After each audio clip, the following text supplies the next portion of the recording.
I'm Kenneth, a relationship coach and a psychotherapist. Every relationship is different and every breakup is different. Work with me and you'll get professional help on your situation. And if you're in no contact focused on personal growth, my Knowledge Workbook series and Creative Healing course can help you make changes like you've never made before. Available now at AskCraig.net.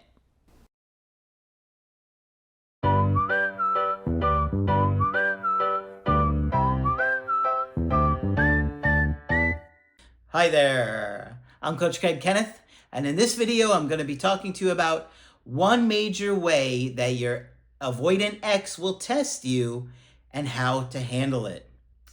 Okay, so obviously when someone is going through a breakup, there are going to be a lot of thoughts and feelings about the relationship not working, and they're going to linger on why. And when people end a relationship, especially an avoidant, their thoughts are, it wasn't working, it's not going to work, I tried to tell them and things didn't change, or something along those lines. Now, every situation is different and every breakup is different, so there are a lot of different scenarios. But if we're looking at a lot of breakups with an avoidant ex, they're thinking that the relationship can't work and they gave it their best shot and that you're not going to change, they're not going to change, and it's better to part ways. So in the beginning, they're kind of set on that decision. They're kind of feeling like, well, this relationship isn't going to turn around. We haven't been getting along for a while. I couldn't give them what they needed. They wanted more. And so they're feeling like that, and they're kind of sweeping things under the rug. And for a while, they're kind of set with that decision, right? Avoidant exes don't usually want to repair things right away. But we're always encouraging you guys, do the workbooks, do the creative healing course, focus on the personal growth, because when they do come back, and a lot of times they do, especially if you haven't provoked them or pushed them, or, if you've left them alone and went into no contact or no reach out as we teach it, they do come back a majority of the times. But a lot of that is going to be based on your behavior. You're sending clean slate messages, good reminder texts, handwritten letters. A lot of times it just delays them missing you and actually regretting the breakup and coming back. So please be very careful in that approach. But your ex does have a valid point.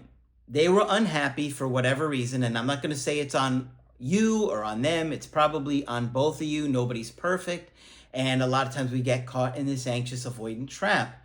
And so if they come back, their mindset is going to be, I'm not sure about this. I miss this person. I love this person. But at the same time, I don't know if we can work it out. I don't know if we're going to still have the same problems that we did.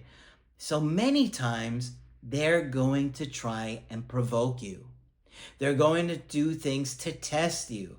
So I want to talk about this today because the people that are really prepared are ready for these emotionally challenging situations and things that they say.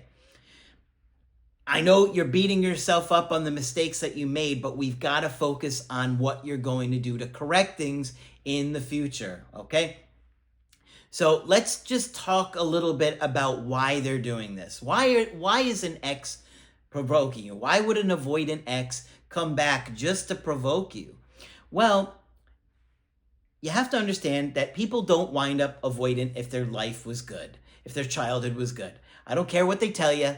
Believe me, I've been doing this long enough. That is not how you become avoidant. So life for them was neglectful. It was abusive. It was them being abandoned. It was about them feeling unloved and unsafe. Now, think about it. If love makes you feel unsafe, you're not going to trust it, right? Like one time, many, many years ago, I ate at a fast food place and I got violently ill, okay? Actually, it happened to be with the Applebee's girl. And I'm talking about, I probably should have went to the hospital, honestly, looking back. I don't know why I didn't.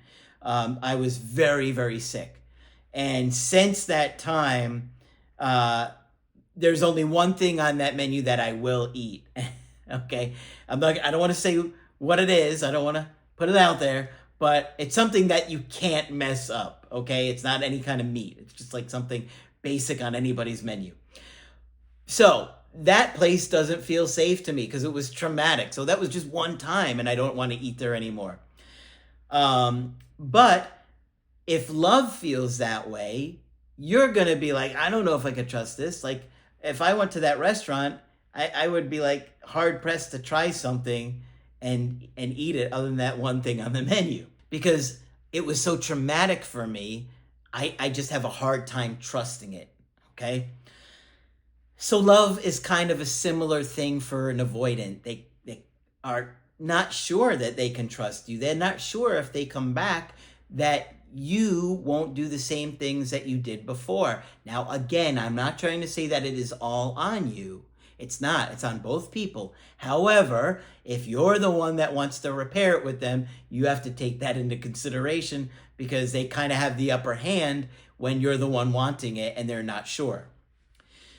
So, you have got to make sure that when they come back, that love feels emotionally safe, physically safe. Okay, that means not bombarding them with messages or overwhelming them or getting in their face and yelling because you're having a temper tantrum because you didn't get what you want, because your anxiety causes you to spiral and loses emotional self-control. I get it. Okay, I've been talking about this since I launched the channel. Go watch my video, The Real Reason Relationships Fail. It talks a lot about this in depth. So your ex is going to come back.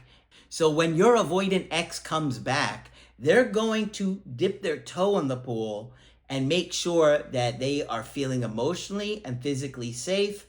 And if not, they're going to shut down or they're going to run away. Okay, you know, this is why they often don't come back saying, I miss you. What do they do? An indirect, direct approach. They dip their toe in the pool. I miss the cat. Can I get my bike? I've heard that a bunch of times recently for whatever reason. Something small like that. And they're going to want to see, are you trying to press me to get back together? Are you going to try and force me into a conversation? You trying to lock me down again? No, they want to see that you're safe. But it's going to go beyond just that initial reaching out. Okay, so we're going to talk about this because many of you are not prepared for the emotional struggle you're going to face in that moment. I've been talking about emotional self-control on this channel since I launched it because in order to re-attract an ex, you have to have emotional self-control. And people with an anxious attachment style really struggle, especially when dating an avoidant who's going to test you and push you to your limits. So that's why I keep saying, do the workbooks 30 minutes a day. Do the creative healing course 30 minutes a day. At the end of a week, a month, several months of that level of motivation, you're going to be very different than the person that they broke up with.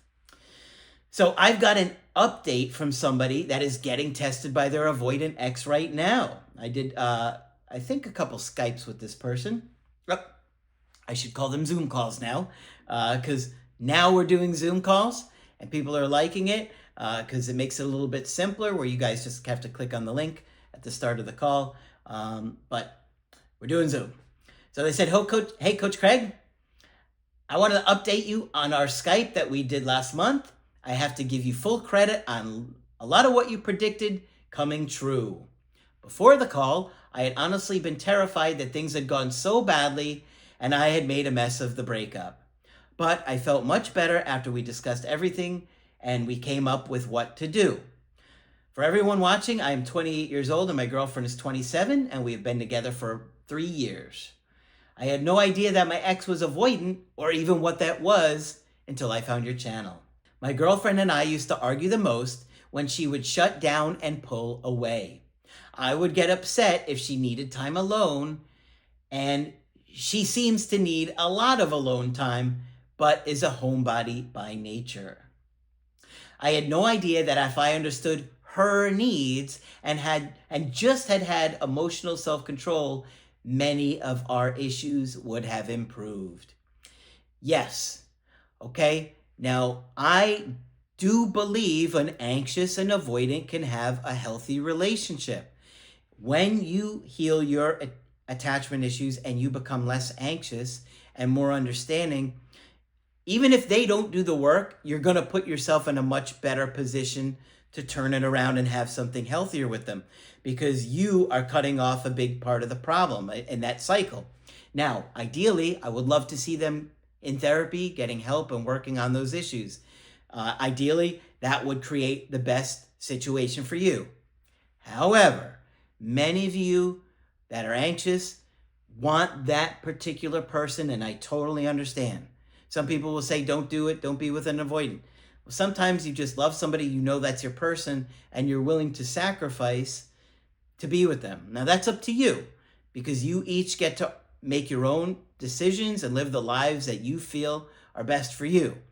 But I can tell you that you're going to make things better if at least on your end, you can make some changes. Is it fair? No, but many of you guys just want answers, right? You're like, I don't care if it's fair, I just want them. I know it's not all on me, and that she needs to have to work on her issues and communication as well.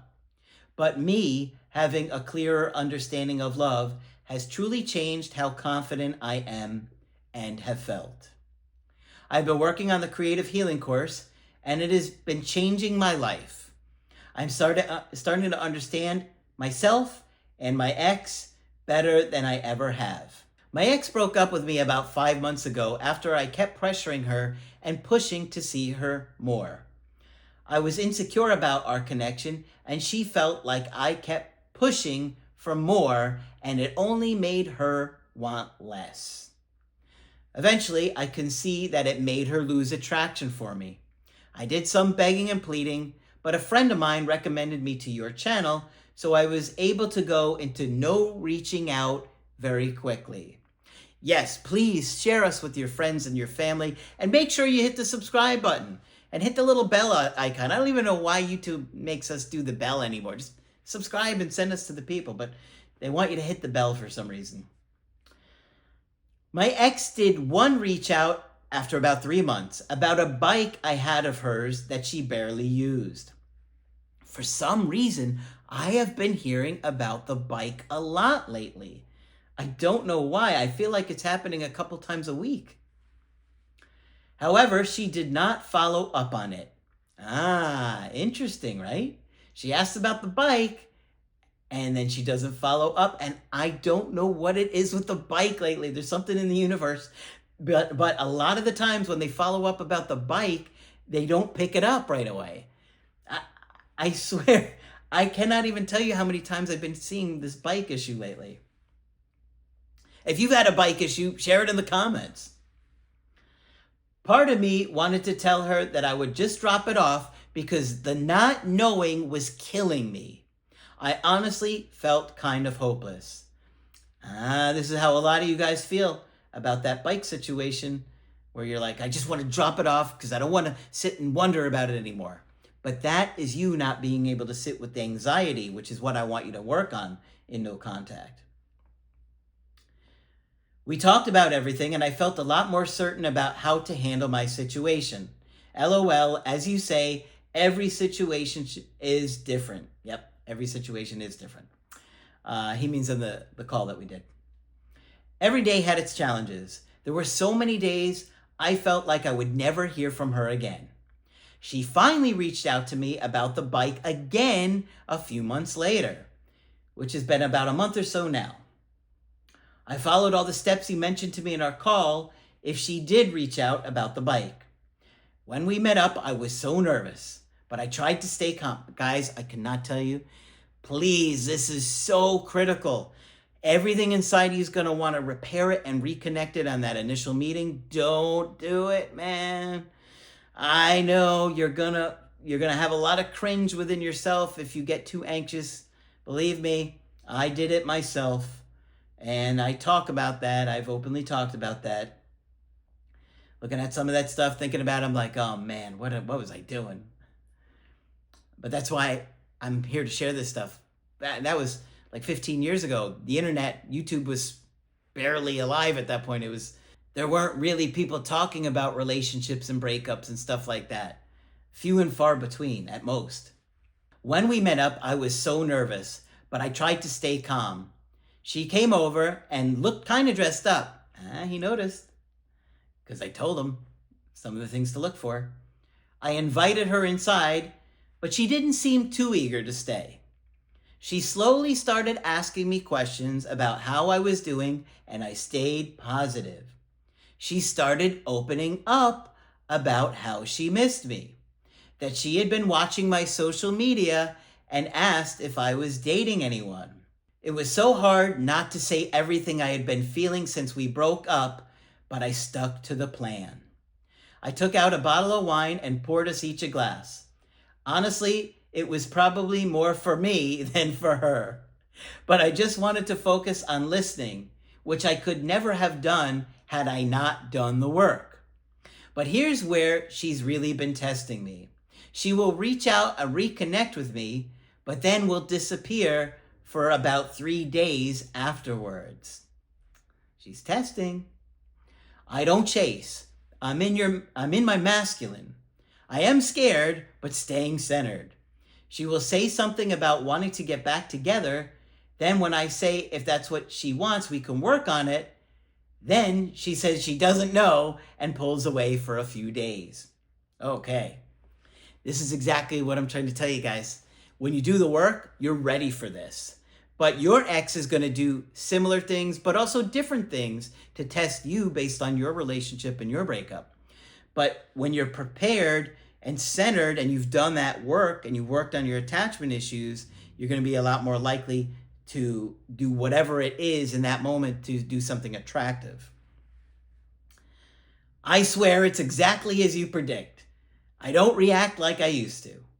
I know that part of her is wanting to see if will go back to my old behavior. I think part of her is doing it consciously, and part of her doesn't even realize she's doing it because she is just shutting down. Yep, there are a lot of things that people do in their unconscious, okay?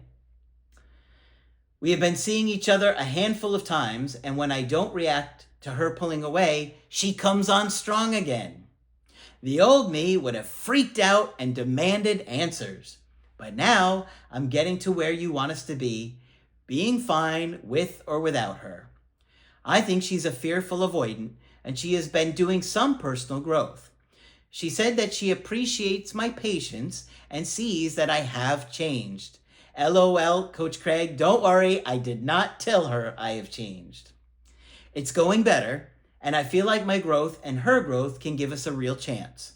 I know she will keep pulling away and testing me, but you, Coach Margaret, Coach Victoria, and the Creative Healing course have given me the tools to help me figure this out on my terms. I cannot thank you enough. Please share for everyone struggling right now. It does get better. Thomas.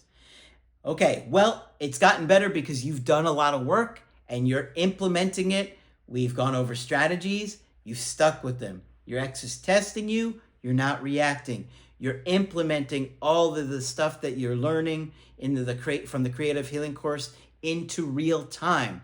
And that is why I did the course, because it's about taking all that stuff and doing it when it's the most challenging.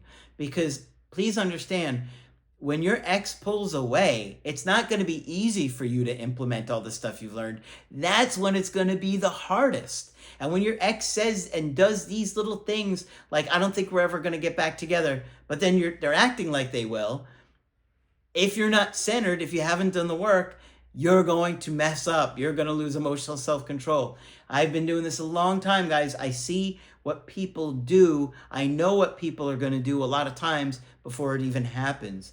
So here we have another example of an avoidant ex who's coming back, testing their ex to see, will things really be different? And they're going to provoke you and poke you to see if you're going to react. Because if they see that it's dangerous, they're out of there.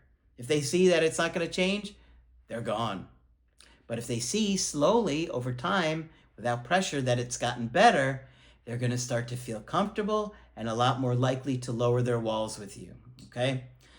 All right. So hopefully this one's been helpful to you. And of course, if you want to get my help personally, you could do that on my website, askcraig.net. I do email coaching, and I do Zoom calls. You can get my creative healing course and my workbooks only on the website. But that's it for this video. I'm Coach Kenneth, and I will talk with you soon.